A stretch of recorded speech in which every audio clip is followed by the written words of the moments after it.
একদিকে Israel, Iran, ফিলিস্তিন, Lebanon সহ মধ্যপ্রাচ্যের আকাশ ভারী হয়ে আছে বারুদের গন্ধে, অন্যদিকে জনমনে মৃত্যুর আতঙ্ক। এরই মাঝে মস্কোতে ২৬ মার্চের সম্মেলনে ভ্লাদিমির পুতিন যে সতর্কবার্তা দিলেন সেটি সরাসরি শুনলে মনে হয় সাধারণ উদ্বেগ, কিন্তু আসলে এই বক্তব্য অনেক বেশি হিসেবি, অনেক বেশি রাজনৈতিক।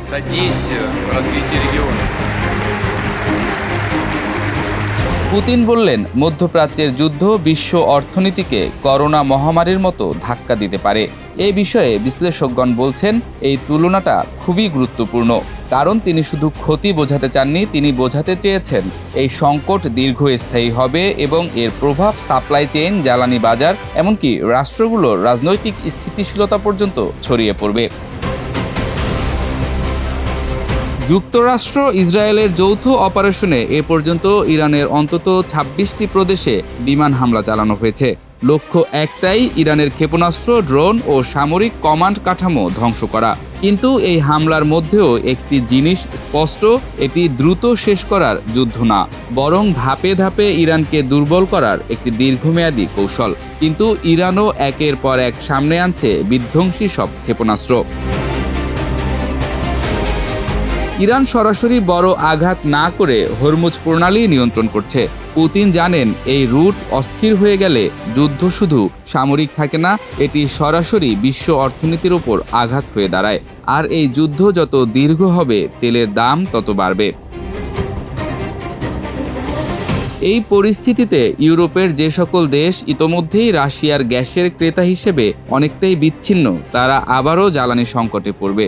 অর্থাৎ পুতিন সরাসরি কিছু না বললেও তিনি আসলে পশ্চিমকে মনে করিয়ে দিচ্ছেন, যুদ্ধ চালিয়ে গেলে এর খরচ তাদেরকেই দিতে হবে। বিশেষজ্ঞরা বলছেন, কৌশলগত কারণে পুতিন কোথাও সরাসরি ইরানের পক্ষে কথা বলেননি, কিন্তু তিনি পুরো আলোচনাকে অর্থনীতি ও বৈশ্বিক স্থিতিশীলতার দিকে টেনে নিয়েছেন। এটি রাশিয়ার কৌশল, নিজেকে সরাসরি যুদ্ধে না জড়িয়ে কিন্তু পরিস্থিতিকে এমনভাবে ফ্রেম করা যাতে পশ্চিমা ব্লক চাপের মধ্যে পড়ে। এই যুদ্ধে এখন পর্যন্ত যুক্তরাষ্ট্রের অবস্থানও দ্বৈত। একদিকে তারা ইরানকে আলোচনার প্রস্তাব দিচ্ছে, অন্যদিকে হাজার হাজার টার্গেটে হামলা চালিয়ে ইরানের সামরিক সক্ষমতা ভেঙে দিচ্ছে। এর মানে ওয়াশিংটন যুদ্ধ থামাতে চায়, কিন্তু নিজেদের দেয়া শর্তের সাপেক্ষে। ইসরায়েল ইরানকে শুধু সামরিকভাবে দুর্বল করতে চাইছে না, বরং ইরানের হুমকি পুরোপুরি শেষ করাই নেতানিয়াহুর লক্ষ্য। আর এই জায়গাটাই সবচেয়ে বিপজ্জনক, কারণ এর মানে দাঁড়ায় এই যুদ্ধ দ্রুত থামার সম্ভাবনা কম। বিশ্লেষকদের অনুমান, যুক্তরাষ্ট্র একই সাথে দুই কৌশলে আগাচ্ছে। একদিকে আলোচনার প্রস্তাব দিয়ে আন্তর্জাতিক চাপ কমানোর চেষ্টা, অন্যদিকে ধারাবাহিক সামরিক হামলা চালিয়ে ইরানের সক্ষমতা ভেঙে দেয়া।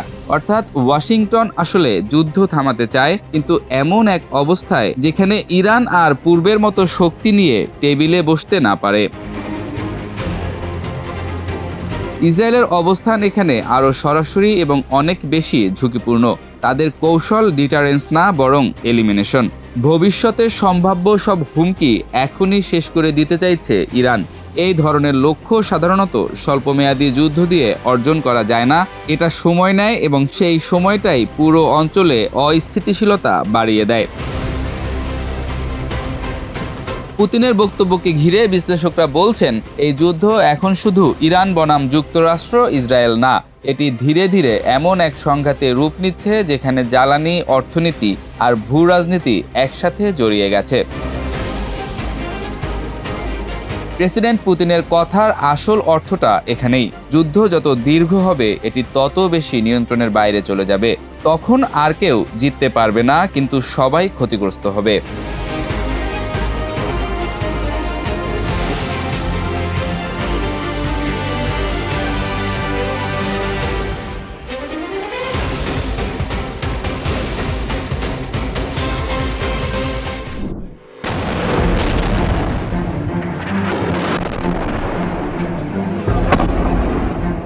এবার ইরান যুদ্ধকে কেন্দ্র করে ইসরায়েলের অভ্যন্তরীণ নিরাপত্তা ও রাজনৈতিক নেতৃত্বে তৈরি হয়েছে গভীর বিভাজন।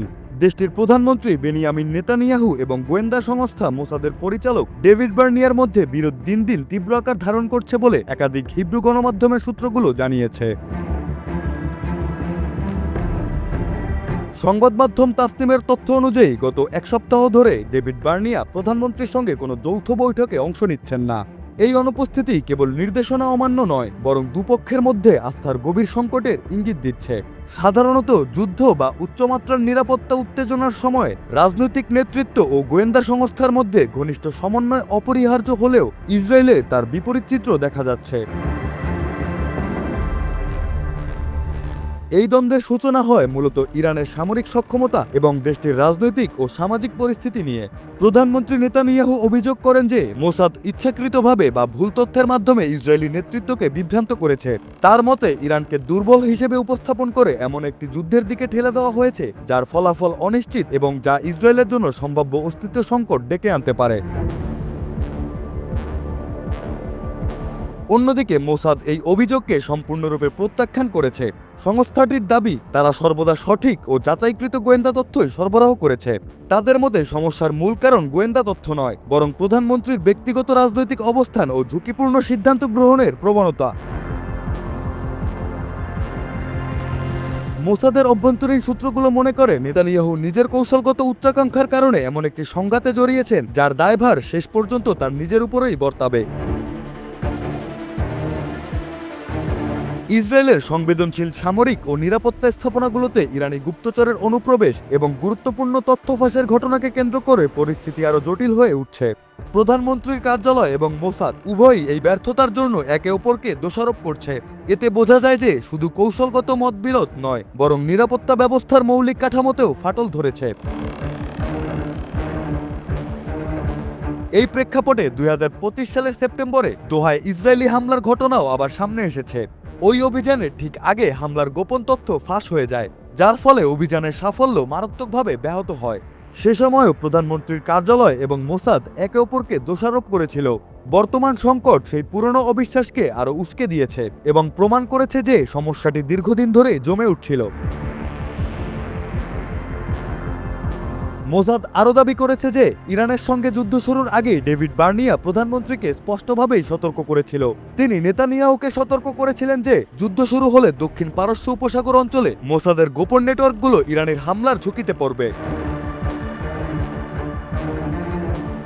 এই সতর্কতা উপেক্ষা করা হয়েছে কিনা অথবা তা যথাযথভাবে এখনো বিবেচনা করা হয়েছে কিনা সেটি এখন বড় প্রশ্ন হয়ে দাঁড়িয়েছে। কারণ যদি মোসাদের এই আশঙ্কা সত্যি হয় তবে তা ইসরায়েলের গোয়েন্দা সক্ষমতার উপর দীর্ঘমেয়াদী নেতিবাচক প্রভাব ফেলতে পারে। ইসরায়েলের রাজনৈতিক নেতৃত্ব ও গোয়েন্দা সংস্থার মধ্যে এই দ্বন্দ্ব দেশটির নিরাপত্তা ব্যবস্থার জন্য একটি বড় ঝুঁকি হিসেবে দেখা দিচ্ছে। যুদ্ধের সময় অভ্যন্তরীণ বিভাজন যে কোনো রাষ্ট্রের জন্যই বিপজ্জনক। এই পরিস্থিতি কিভাবে সমাধান হবে এবং এর প্রভাব ভবিষ্যতে ইসরায়েলের সামরিক ও কূটনৈতিক অবস্থানে কিভাবে পড়বে সেটিই এখন দেখার বিষয়।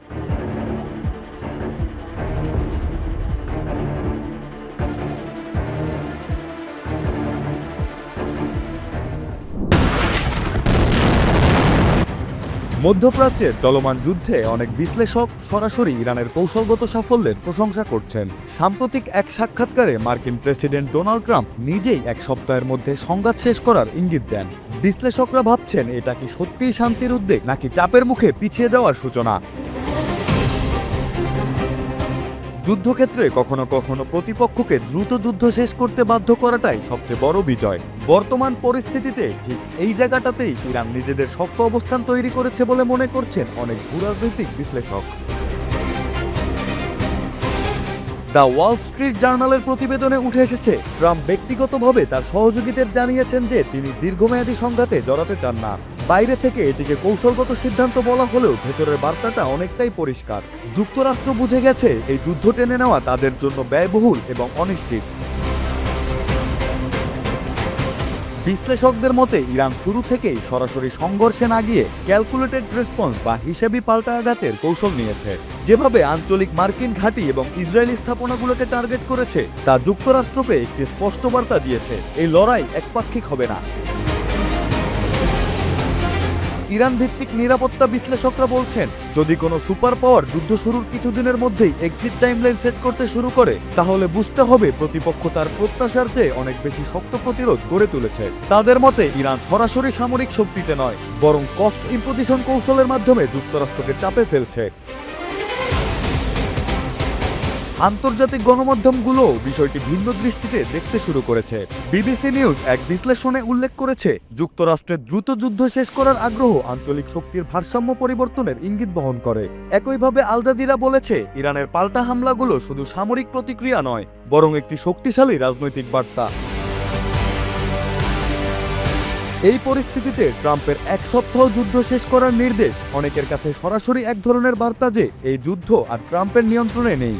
যুদ্ধের শুরুতে ট্রাম্প যে আত্মবিশ্বাস দেখিয়েছিল, এখন তা অনেকটাই চাপা পড়ে গেছে বাস্তবতার নিচে। ইরান সমর্থক বিশ্লেষকরা বলছেন, যুক্তরাষ্ট্র এখানে নিজেদের তৈরি ফাঁদেই আটকে গেছে। ইরানকে দ্রুত দমিয়ে ফেলার যে পরিকল্পনা ছিল, তা এখন উল্টো হয়ে দাঁড়িয়ে আছে এক দীর্ঘমেয়াদী ঝুঁকিতে। আর সেই ঝুঁকি এড়াতেই এখন যুক্তরাষ্ট্র দ্রুত সমাপ্তির কথা ভাবছে। ইরানের জন্য এটি শুধু একটি সামরিক প্রতিরোধ নয়, এটি একটি মনস্তাত্ত্বিক ও কৌশলগত জয়। কারণ তারা দেখাতে পেরেছে, বিশ্বশক্তি বলে পরিচিত দেশকেও চাপে ফেলা সম্ভব, যদি প্রতিরোধ যথেষ্ট শক্ত এবং সংগঠিত হয়। যুদ্ধের ময়দানে গোলাবারুদের শব্দ যতটা জোরে শোনা যাচ্ছে, তার চেয়েও বেশি জোরে শোনা যাচ্ছে এক নিঃশব্দ বার্তা।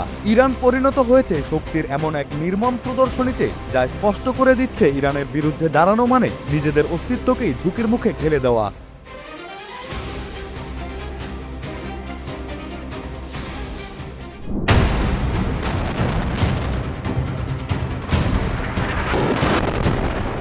মিথ্যা প্রচারণা এবং ভুল তথ্য ছড়িয়ে প্রতিদিনই মধ্যপ্রাচ্যে যুদ্ধের মোড় ঘোরাতে চাইছে যুক্তরাষ্ট্র। সম্প্রতি দেশটি দাবি করেছে, তারা ইরানের সামরিক শক্তির একটি বড় অংশ ধ্বংস করতে সক্ষম হয়েছে, বিশেষ করে ইরানের মিসাইল ও ড্রোন ফ্লিটকে।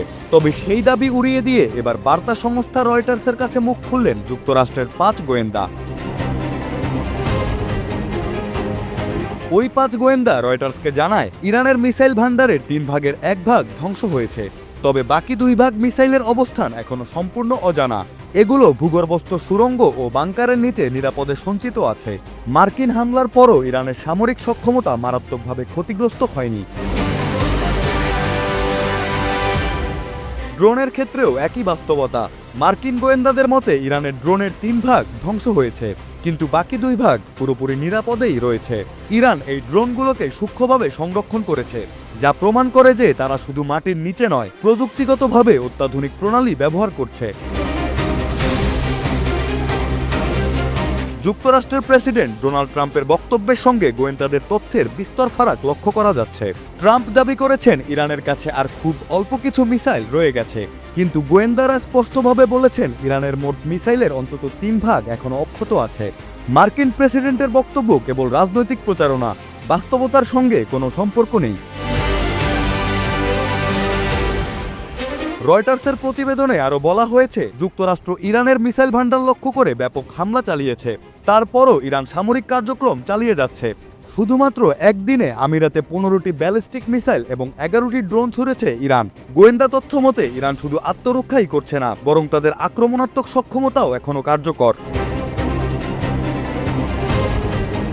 ফ্রান্সের প্যারিস সায়েন্স পো বিশ্ববিদ্যালয়ের ইরানের মিসাইল ফোর্স ও বিপ্লবী গার্ড বিশেষজ্ঞ নিকোল গ্রাজুস্কি বলেছেন, যুক্তরাষ্ট্র ইরানের মিসাইল ধ্বংসের দাবি নিয়ে অতিরিক্ত এবং প্রায়শই মিথ্যা বলছে। বাস্তবে তারা ইরানের সামরিক সক্ষমতার পূর্ণ তথ্য জানে না। ইরানের কাছে কত মিসাইল আছে, কোথায় রাখা হয়েছে, বা এগুলো কতটা কার্যকর, এই বিষয় নিয়ে আমেরিকার ধারণা অসম্পূর্ণ। ইরানের এই কৌশল শুধু তাদের সামরিক সম্পদকেই রক্ষা করছে না, বরং প্রমাণ করছে যে যুক্তরাষ্ট্রের মিথ্যা তথ্যের কৌশল সম্পূর্ণ ব্যর্থ। মার্কিনীদের দাবিকেও ইরান নস্যাৎ করতে পারছে এবং তাদের সামরিক সক্ষমতার প্রতি আস্থা আরও দৃঢ় হচ্ছে। বিশ্লেষকরা বলছেন, যুদ্ধের পর ইরান তাদের মিসাইল ও ড্রোন পুনরুদ্ধার করবে এবং তা আবার প্রস্তুত অবস্থায় রাখবে। যুক্তরাষ্ট্রের হামলা ইরানের সামরিক সক্ষমতার সামান্য মাত্রা ক্ষতিগ্রস্ত করেছে, কিন্তু ইরানের গভীরভাবে সংরক্ষিত অস্ত্র এবং প্রযুক্তি এখনও অটুট। এই বাস্তবতা আন্তর্জাতিক সম্প্রদায়কে বোঝাচ্ছে যে ইরানকে কোনোভাবে উপেক্ষা বা হুমকি দেওয়া সম্ভব নয়। ইরানের বিশ্লেষকরা জানিয়েছেন, যুক্তরাষ্ট্রের প্রচারণা কেবল তাদের আন্তর্জাতিক নীতি এবং সামরিক ব্যর্থতা গোপন করার প্রচেষ্টা। বিশ্বের কোনো শক্তি ইরানকে অচল করতে পারবে না। মার্কিন মিথ্যা দাবি এবং অতিরিক্ত প্রচারণা শুধু তাদের বিশ্বস্ত গণমাধ্যমের লজ্জা বাড়াচ্ছে, কিন্তু ইরানকে কখনো হারাতে পারবে না।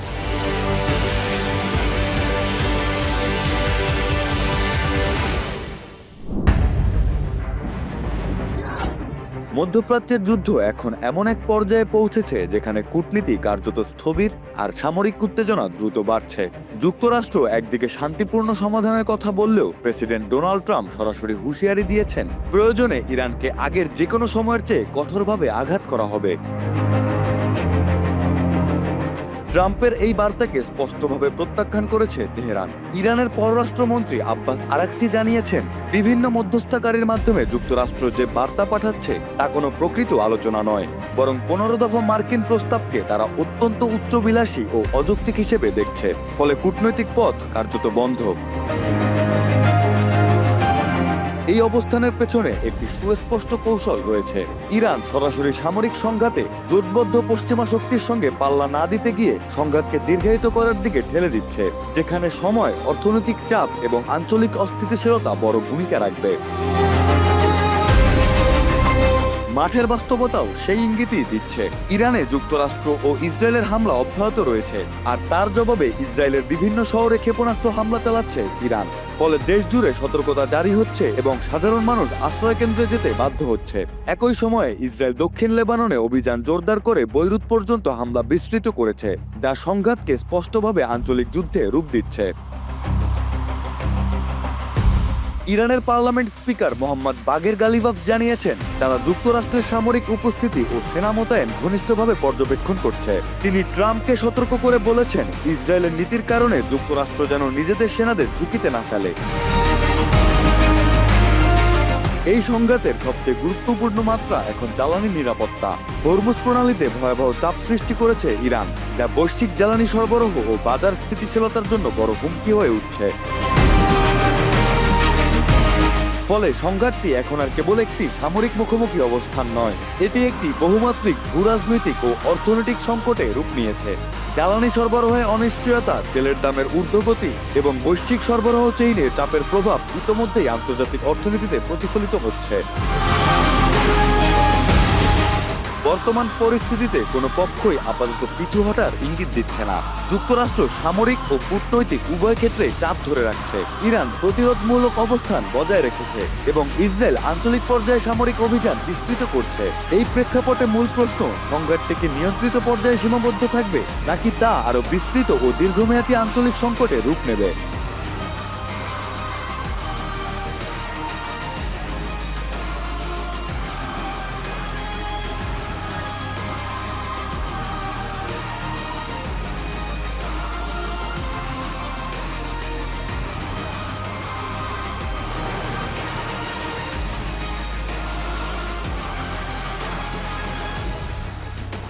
And they are negotiating, by the way, and they want to make a deal so badly, but they're afraid to say it because they figure they'll be killed by their own people.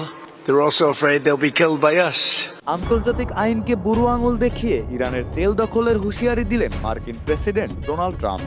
মধ্যপ্রাচ্যে চলমান পরিস্থিতির মধ্যেই ট্রাম্পের এমন বক্তব্য নতুন করে উদ্বেগ ও উত্তেজনা ছড়িয়ে দিয়েছে বিশ্বজুড়ে। একটি সার্বভৌম দেশের প্রাকৃতিক সম্পদের ওপর নিয়ন্ত্রণ নেওয়ার ইঙ্গিত শুধু কূটনৈতিক শালীনতাকেই প্রশ্নবিদ্ধ করেনি, বরং আন্তর্জাতিক রাজনীতিতে শক্তির নগ্ন প্রদর্শনের আশঙ্কাকেও সামনে নিয়ে এসেছে। মধ্যপ্রাচ্যে অস্থিতিশীলতা নতুন কিছু নয়, তবে সাম্প্রতিক পরিস্থিতি যেন আরো ভয়াবহ মোড় নিয়েছে। চলমান সংঘাতের প্রেক্ষাপটে যুক্তরাষ্ট্র এবং ইরানের মধ্যে উত্তেজনা ক্রমেই তীব্র হচ্ছে। এই উত্তেজনার মাঝেই ডোনাল্ড ট্রাম্পের মন্তব্য বিশ্বজুড়ে তীব্র প্রতিক্রিয়ার জন্ম দিয়েছে। ট্রাম্প সরাসরি বলেছেন, ইরানের তেল দখল করা একটি অপশন হিসেবে বিবেচনায় রয়েছে। এই বক্তব্যকে অনেকে নিছক রাজনৈতিক কৌশল হিসেবে দেখলেও বিশ্লেষকদের একটি বড় অংশ এটিকে প্রকাশ্য অগ্রাসনের ইঙ্গিত হিসেবে দেখছেন। কারণ একটি স্বাধীন রাষ্ট্রের প্রাকৃতিক সম্পদের ওপর জোরপূর্বক নিয়ন্ত্রণ প্রতিষ্ঠা আন্তর্জাতিক আইন ও নৈতিকতার সুস্পষ্ট লঙ্ঘন। বিশ্ব রাজনীতিতে শক্তিধর দেশগুলোর এমন আচরণ নতুন নয়। অতীতে তেল সম্পদকে কেন্দ্র করে বহু যুদ্ধ ও সংঘাতের জন্ম হয়েছে, কিন্তু বর্তমান প্রেক্ষাপটে এই ধরনের বক্তব্য পরিস্থিতিকে আরো অস্থির করে তুলতে পারে। বিশেষ করে যখন মধ্যপ্রাচ্য এমনিতেই অগ্নিগর্ভ, তখন এই ধরনের উস্কানিমূলক মন্তব্য যে কোনো সময় বড় ধরনের সংঘাতে রূপ নিতে পারে। ট্রাম্পের বক্তব্য সরাসরি ইরানের ওপর চাপ সৃষ্টি করার কৌশল। সম্প্রতি তিনি দাবি করেছিলেন ইরান যুক্তরাষ্ট্রের সঙ্গে আলোচনায় বসতে আগ্রহী, যদিও তেহরান তা অস্বীকার করেছে। এর মধ্য দিয়ে স্পষ্ট হয়, একদিকে যুদ্ধের উত্তেজনা বাড়ানো হচ্ছে, অন্যদিকে পর্দার আড়ালে কূটনৈতিক দর কষাকষিও চলছে। এই দ্বিমুখী কৌশল আন্তর্জাতিক রাজনীতিতে নতুন কিছু নয়। একদিকে সামরিক শক্তির প্রদর্শন, অন্যদিকে আলোচনার টেবিলে চাপ সৃষ্টি। এভাবেই বড় শক্তিগুলো নিজেদের স্বার্থ আদায়ের চেষ্টা করে। কিন্তু প্রশ্ন হচ্ছে, এই কৌশলের খেসারত দেবে কে? ইরানের চলমান পরিস্থিতি ইতোমধ্যে মানবিক সংকটের আশঙ্কা তৈরি করেছে। যুদ্ধ দীর্ঘায়িত হলে খাদ্য, জ্বালানি ও চিকিৎসা সংকট তীব্র হয়ে উঠতে পারে। আর এর সঙ্গে যদি যুক্ত হয় তেলের ওপর দখল নেওয়ার মতো পদক্ষেপ, তাহলে পরিস্থিতি ভয়াবহ রূপ নিতে পারে। বিশ্লেষকরা বলছেন, ট্রাম্পের এই মন্তব্য শুধু ইরান নয়, বরং পুরো অঞ্চলের জন্য একটি সতর্ক সংকেত। কারণ এমন বক্তব্য অন্য শক্তিগুলোকেও একই ধরনের পদক্ষেপ নিতে উৎসাহিত করতে পারে। এতে আন্তর্জাতিক স্থিতিশীলতা মারাত্মকভাবে বিঘ্নিত হওয়ার আশঙ্কা রয়েছে। এদিকে কূটনৈতিক মহলে শোনা যাচ্ছে, একটি সম্ভাব্য চুক্তির জন্য কিছু অগ্রগতি হয়েছে, তবে সেই আলোচনাও এখনো অনিশ্চয়তার মধ্যে রয়েছে। যুদ্ধের উত্তাপ ও রাজনৈতিক চাপ দুয়ের মাঝে এই আলোচনা কতটা সফল হবে তা নিয়ে রয়েছে বড় ধরনের সংশয়। পরিস্থিতি এমন এক পর্যায়ে দাঁড়িয়েছে, যেখানে একটি ভুল সিদ্ধান্ত পুরো অঞ্চলকে দীর্ঘমেয়াদী সংঘাতে ঠেলে দিতে পারে। ট্রাম্পের মতো প্রভাবশালী একজন নেতার এমন মন্তব্য তাই কেবল রাজনৈতিক বক্তব্য নয়, এটি একটি সম্ভাব্য বাস্তবতার পূর্বাভাসও হতে পারে। বিশ্ব এখন তাকিয়ে আছে, এই উত্তেজনার শেষ কোথায় গিয়ে থামে। কূটনীতি কি শেষ পর্যন্ত জিতবে, নাকি শক্তির প্রদর্শনী নির্ধারণ করবে ভবিষ্যৎ? এই প্রশ্নের উত্তরই নির্ধারণ করবে মধ্যপ্রাচ্যের আগামী দিন।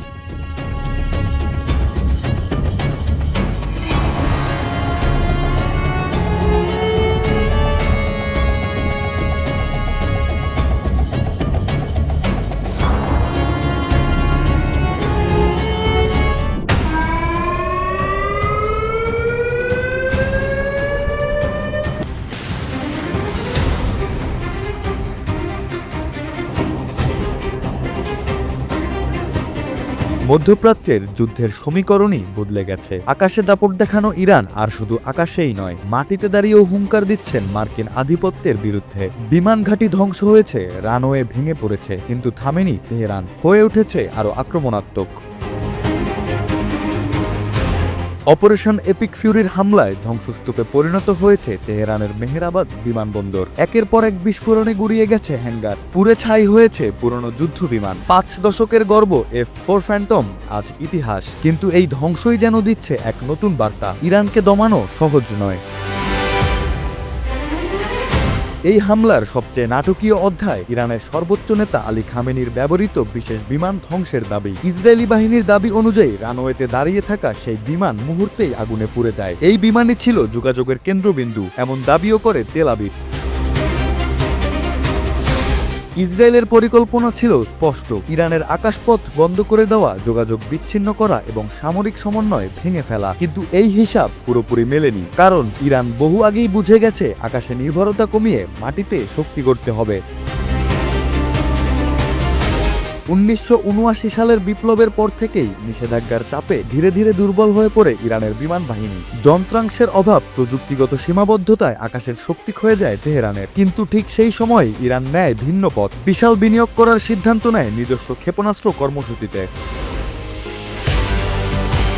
পুরনো বিমান টিকিয়ে রাখতে যেখানে একটির যন্ত্রাংশ খুলে অন্যটিতে লাগানো হতো, সেখানে ক্ষেপণাস্ত্র কর্মসূচি হয়ে ওঠে সম্পূর্ণ দেশীয়। ধীরে ধীরে তৈরি হয় ব্যালিস্টিক ক্রুজ, এমনকি নির্ভুল টার্গেটিং সক্ষমতার দাবিও উঠেছে নানা মহলে। আকাশের দুর্বলতা ঢেকে যায় মাটির শক্তিতে। সাম্প্রতিক হামলায় ইসরায়েলি স্টেলথ ফাইটারগুলো ইরানের আকাশসীমায় ঢুকে আঘাত এনেছে এমন দাবি উঠেছে। রাডার ব্যবস্থাও নাকি অনেকটা অকার্যকর ছিল। কিন্তু প্রশ্ন হলো, এই আকাশ দখল কি পুরো যুদ্ধের জয়? কারণ যুদ্ধের ময়দান শুধু আকাশে সীমাবদ্ধ নয়। ইরান এখন যে শক্তির ওপর ভর করে দাঁড়িয়েছে তা হলো দূরপাল্লার ক্ষেপণাস্ত্র, এমন সক্ষমতা যা আকাশ প্রতিরক্ষা ভেদ করে লক্ষ্যবস্তুতে আঘাত আনতে পারে। এমন বাস্তবতায় বিমান হারালেও আক্রমণের ক্ষমতা কমে যায়নি তেহরানের, বরং বিকেন্দ্রীভূত হয়েছে। বিশ্লেষকদের মতে এটাই ইরানের সবচেয়ে বড় কৌশলগত পরিবর্তন। যুদ্ধবিমান ধ্বংস হলেও প্রতিরোধের শক্তি ভেঙে পড়েনি, বরং আঘাতের ধরন বদলেছে। আকাশে নয়, দূর থেকে দ্রুত নির্ভুল আঘাত হানার সক্ষমতা এখন তেহরানের হাতে। মধ্যপ্রাচ্যের এই উত্তপ্ত বাস্তবতায় তাই নতুন সমীকরণ স্পষ্ট। ইরানকে দুর্বল করতে হলে শুধু আকাশ দখল যথেষ্ট নয়, কারণ তারা এখন আকাশের ওপর নির্ভরশীলই নয়।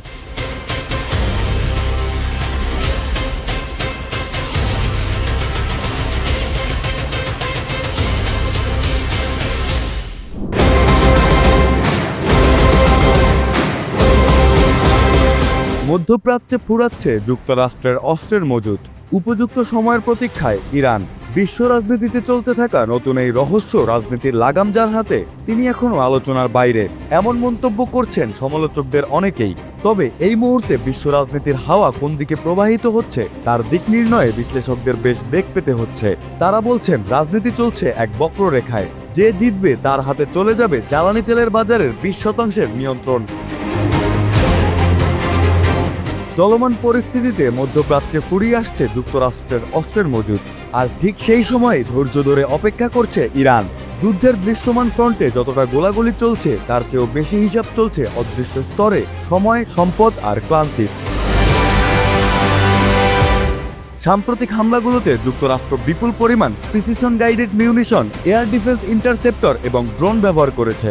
এই ধরনের উচ্চ প্রযুক্তির অস্ত্র দ্রুত পুনরায় তৈরি করা যায় না এবং উৎপাদন সক্ষমতা বাড়াতে সময় লাগে। বিশ্লেষকদের মতে যদি একই মাত্রায় হামলা চলতে থাকে তাহলে যুক্তরাষ্ট্রের অপারেশনাল স্টক দ্রুত চাপে পড়বে।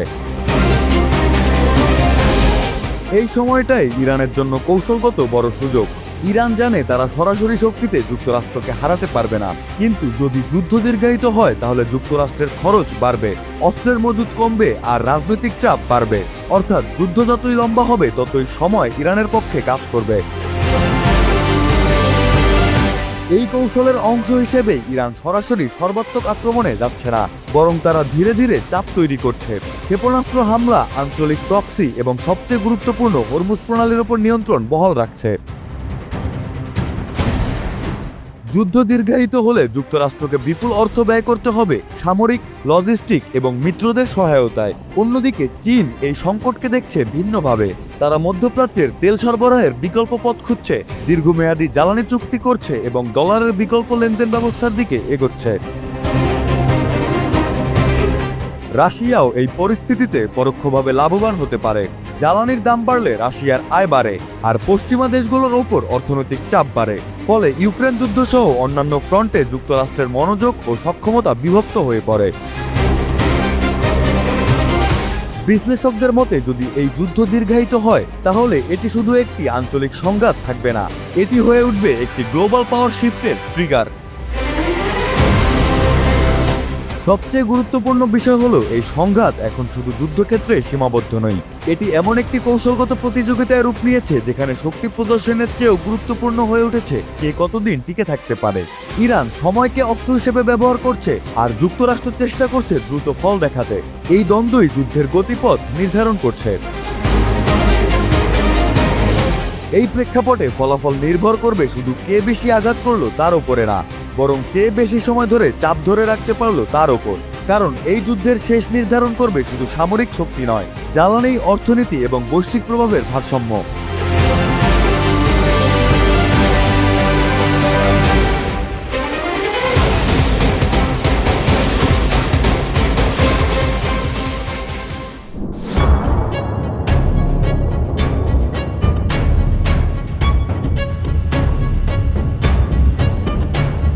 একের পর এক হামলার মুখেও অক্ষত দাঁড়িয়ে আছে ইরানের পারমাণবিক কেন্দ্র। যুক্তরাষ্ট্র ইসরায়েলের ধারাবাহিক অগ্রাসনের মধ্যেও শুধু টিকে থাকেনি, বরং প্রমাণ করেছে ইরানের প্রযুক্তিগত দৃঢ়তা, প্রতিরক্ষা প্রস্তুতি কতটা শক্তিশালী। গেল শুক্রবার গভীর রাতে ইরানের বুশেহরে পারমাণবিক বিদ্যুৎ কেন্দ্রে ইসরায়েলের সর্বশেষ হামলাটি ছিল তৃতীয়বারের ধ্বংসচেষ্টা। এটি স্পষ্ট বার্তা দেয় ইরানের কৌশলগত অবকাঠামোকে লক্ষ্য করে পরিকল্পিত চাপ সৃষ্টি করে প্রতিবারের মতো এবারও ব্যর্থ আক্রমণকারীরা। আন্তর্জাতিক পরমাণু তদারকি সংস্থা ইন্টারন্যাশনাল অ্যাটমিক এনার্জি এজেন্সি নিশ্চিত করেছে, হামলার পরে পরমাণু কেন্দ্র থেকে কোনো তেজস্ক্রিয়া ছড়ায়নি। রিঅ্যাক্টর অক্ষত রয়েছে এবং কেন্দ্রটি স্বাভাবিকভাবেই কাজ করছে। ইসরায়েলি সামরিক বাহিনী দাবি করেছে তারা ইরানের কেন্দ্রীয় অঞ্চলে হেভি ওয়াটার রিঅ্যাক্টর এবং ইউরেনিয়াম প্রক্রিয়াজাতকরণ স্থাপনা লক্ষ্য করে হামলা চালিয়েছে। যদিও তারা সরাসরি বুশেহরের নাম উল্লেখ করেনি, তবুও এই ঘটনা প্রবাহ এবং ইরানি সূত্রগুলো স্পষ্টভাবে ইঙ্গিত দেয় যে বৃহত্তর একটি সামরিক কৌশলের অংশ হিসেবে এই হামলা চালানো হয়েছে।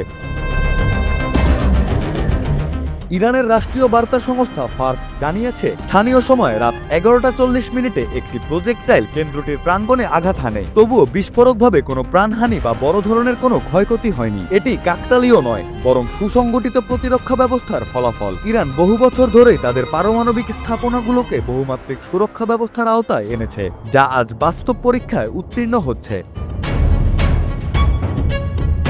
এই ঘটনার পর ইরান স্পষ্টভাবে যুক্তরাষ্ট্র এবং ইসরায়েলকে দায়ী করেছে। যদিও যুক্তরাষ্ট্র সরাসরি কিছু স্বীকার করেনি, তবুও আঞ্চলিক রাজনীতির জটিল বাস্তবতায় তাদের ভূমিকা নিয়ে সন্দেহ নতুন নয়। মধ্যপ্রাচ্যে চলমান সংঘাত যখন দ্বিতীয় মাসে প্রবেশ করেছে, তখন এই ধরনের হামলা পরিস্থিতিকে আরও অস্থিতিশীল করার ঝুঁকি তৈরি করেছে। তবে সবচেয়ে গুরুত্বপূর্ণ দিক হলো এই সমস্ত হামলার পরও ইরানের পারমাণবিক অবকাঠামো অক্ষত। 2011 সালে জাতীয় গ্রিডে যুক্ত হওয়া বুশেহর কেন্দ্রটি আজও দেশের একমাত্র সচল পারমাণবিক বিদ্যুৎ কেন্দ্র হিসেবে নিরবিচ্ছিন্নভাবে বিদ্যুৎ উৎপাদন করছে। এটি শুধু একটি বিদ্যুৎ কেন্দ্র নয়, এটি ইরানের বৈজ্ঞানিক অগ্রগতি, আন্তর্জাতিক নিষেধাজ্ঞা অতিক্রমের সক্ষমতা এবং আত্মমর্যাদার প্রতীক।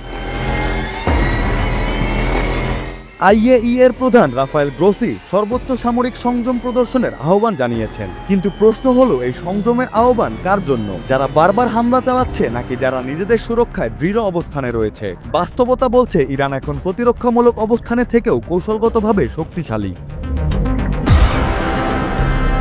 এই তৃতীয় হামলার ব্যর্থতা একটি স্পষ্ট বার্তা দেয়, ইরানের পারমাণবিক কর্মসূচি শুধু প্রযুক্তিগতভাবে উন্নত নয়, বরং তা সুরক্ষিত, স্থিতিশীল এবং প্রতিরোধক্ষম। প্রতিপক্ষ যতই চেষ্টা করুক, ইরানের এই অগ্রযাত্রা থামানো সহজ হবে না।